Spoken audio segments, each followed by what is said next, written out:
Hello from the Clio Cloud conference online everywhere in the world. I'm Laurence Colletti. I'm Mike Whelan. And we're on the road with Legal Talk Network.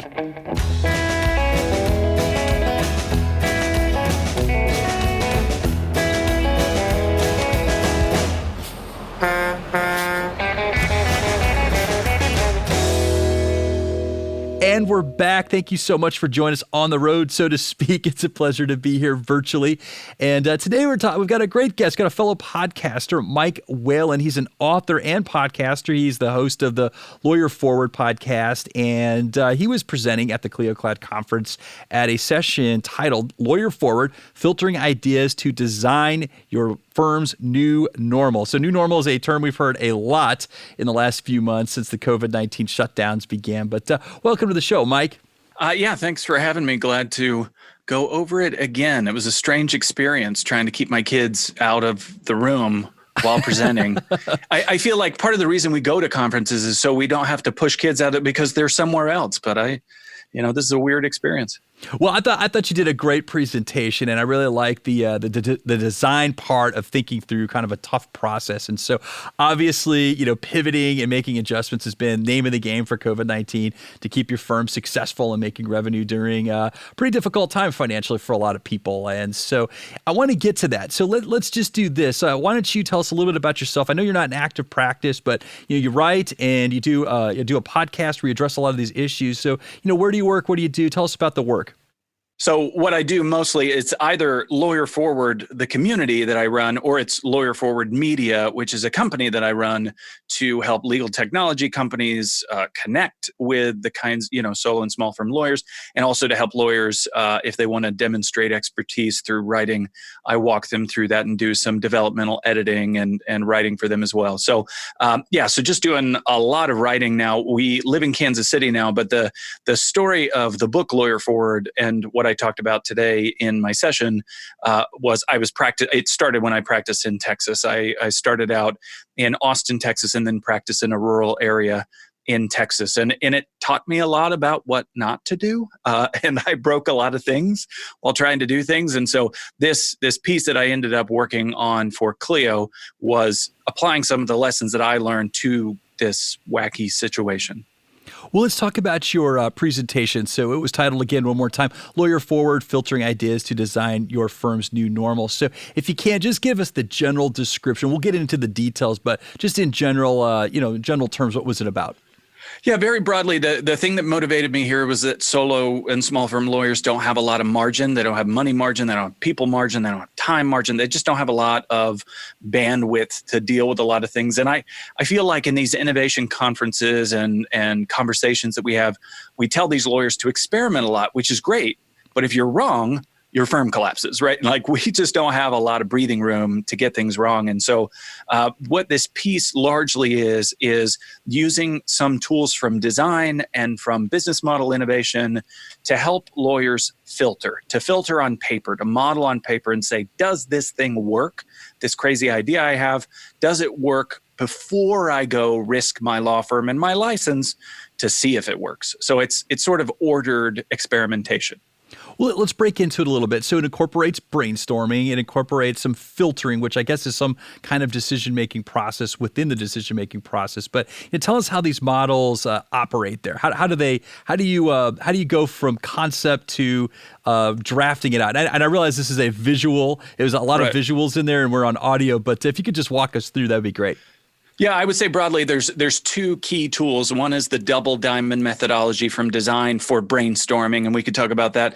And the other is a tool called the Legal Innovation Canvas. A canvas is it's a visual tool from Lean to ask questions of your business, or in this case, your business idea. And so visually, if you can imagine, we have this image that is basically 4 stages. You've got the beginning, which is just this nebulous web of ideas. I mean, there's all kinds you go to a conference like Clio, and there's just a million things you could go try. And as a small firm owner, you got a lot of should in your life. You feel like there's so many things you should be doing. And so to go from that to the double diamond methodology, that is a way to come up with a good idea. That's you've brainstormed, you had a process for structured brainstorming, then you had a good idea. And then you have the legal innovation canvas. And what that does is make sure that your good idea is a viable idea, that it works in a business context. And then after you've done that, now you have an idea to go experiment on. The purpose in that sort of process is, again, to make sure that you're not taking random ideas, that it's more mindful, it's more purposeful. And by the time you come out with an idea to go put money and time behind, you have a pretty good sense that it's going to work.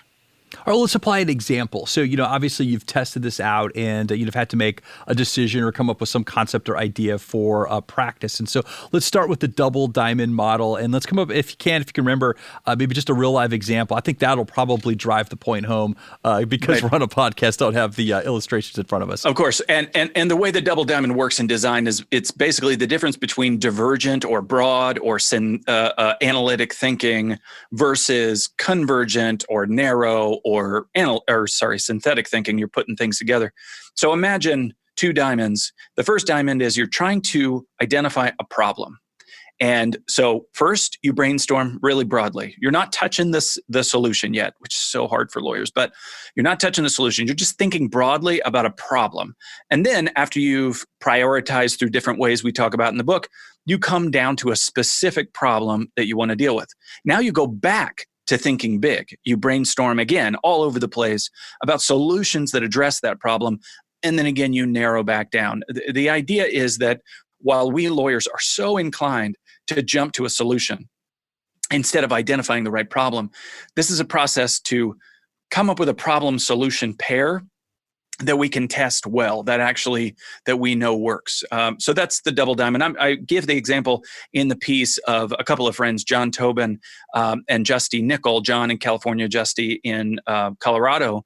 And just to give you the example of John, he runs a subscription-based business law firm for creative entrepreneurs. And so for him, he had an associate. He asked this associate, what do you want to work on? Like, what do you think would be cool to learn? And he said estate planning. And so here was an idea, a new idea. And we've all done this in this new normal nonsense that all these gurus are telling us we need to shift to whatever practice area they say is the right one so they can, we can pay them to teach us that thing. And so we feel like, rabbits with our heads cut off. We're supposed to try all these new things. But what this is a process to do for John was to say, okay, am I going to try estate planning? And so he went in and he did this process of thinking broadly about what's the problem I'm trying to address. For his particular users, it was, is the stuff I'm building gonna stick around, right? Do I have any long-term viability in the business I'm building? So he narrowed down to that question of this particular problem, preserving the business that I'm building. And then he went through again and identified solution, and he mapped out different things that would be crucial to solving that problem. And at the end, he came up with part of the subscription model. Can I add in different business preservation techniques that overlap with estate planning? So he came down to a problem solution set. So now he knows he has a good idea, but then he had to put it through the canvas to figure out if he's got a viable idea.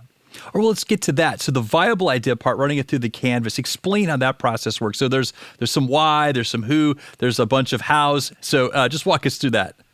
Very broadly, again, a visual thing, but if you look at it, it's a visual tool that just makes you ask questions. And this comes from the business model canvas from a company called Strategizer. And we sort of adapted it. I worked with John Grant and we came up with an adapted version for this context. It's not so much to fix your business model as it is to try individual ideas. And so what this does is there are filters.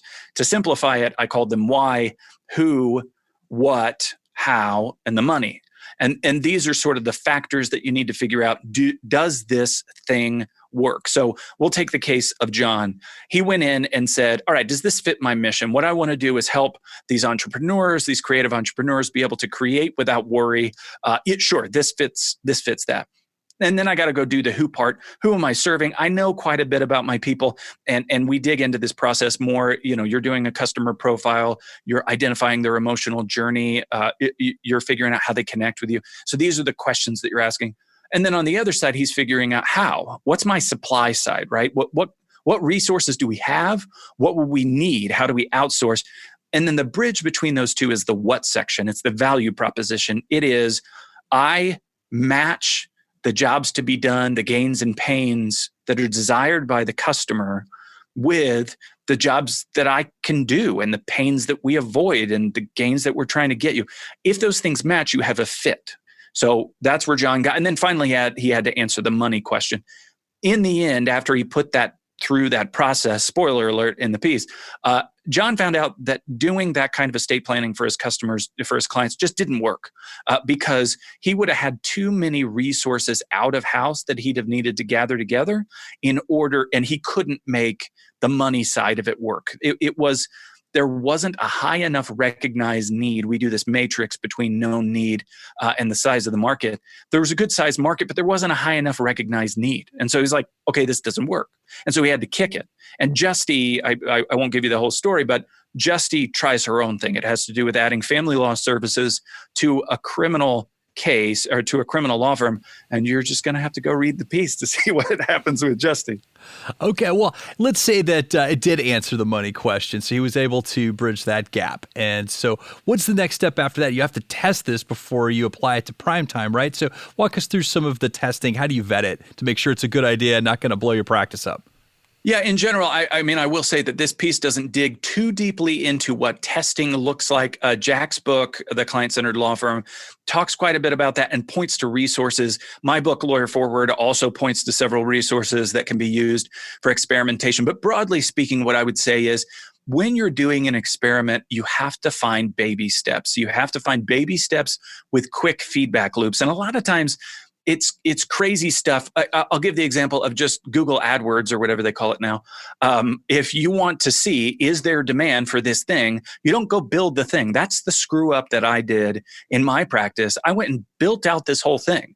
If you go pay for $100 of Google AdWords with good copy that says, hey, I'm offering this thing, you have a landing page that says coming soon, just from the data of how many people click through and go to your landing page and then say, yes, I want to sign up for more information about your coming soon thing, you can test very quickly and very simply data of, is there demand for this thing? You don't have to guess. So anytime you're doing experimentation, try to find really short, really narrow, quick feedback loops.